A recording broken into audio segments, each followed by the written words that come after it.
I'd like to start out by saying that I think we can have a productive, bipartisan conversation about building natural gas pipelines when they are thoughtfully sited.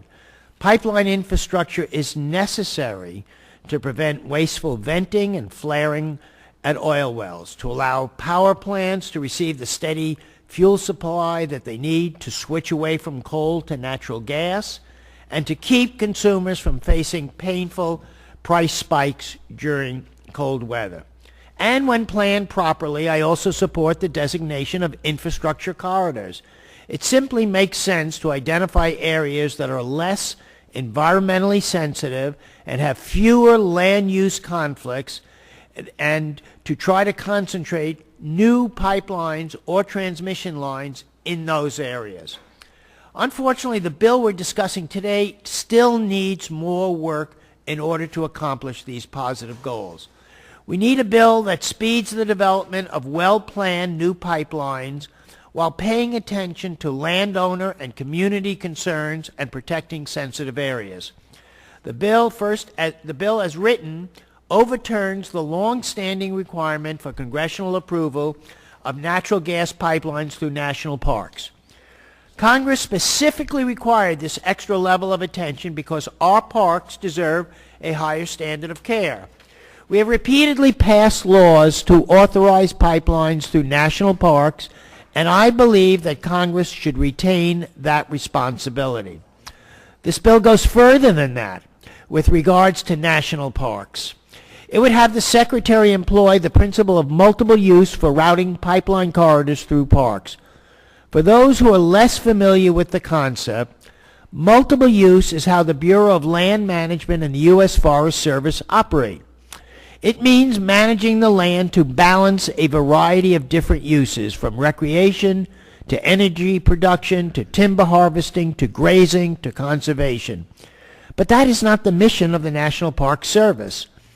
Its mission is to conserve and protect particularly special natural and cultural resources for the enjoyment of future generations.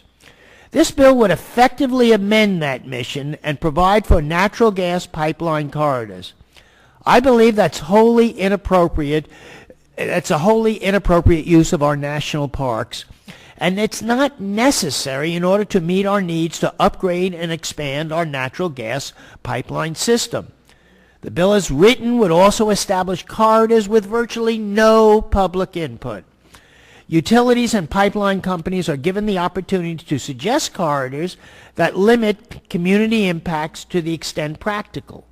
And state, local, and tribal governments get to weigh in, although not about impacts to their states or towns, but only on what routes are the most cost-effective and commercially viable.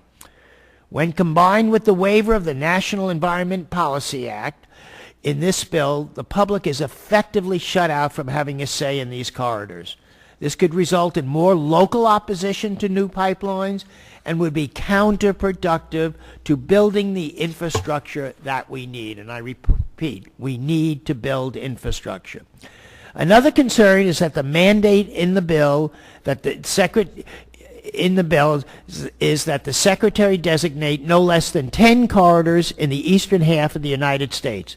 It's an arbitrary minimum and ignores the findings of a report from the Department of Energy issued less than 4 years ago and written to fulfill Section 368B of the Energy Policy Act of 2005. That report concluded that energy corridors on federal land in the east are unnecessary and unhelpful. It states, quote, fragmented patterns of federal land jurisdiction in the east, coupled with limited opportunities for utility-scale development on many classes of federal land, make the designation of federal energy transport corridors an inefficient solution to resolving energy transmission siting challenges. The Department of Energy's recent released Quadrennial Energy Review, which has received praise from both sides of the aisle, offers some practical suggestions on how to improve how we site and permit pipelines.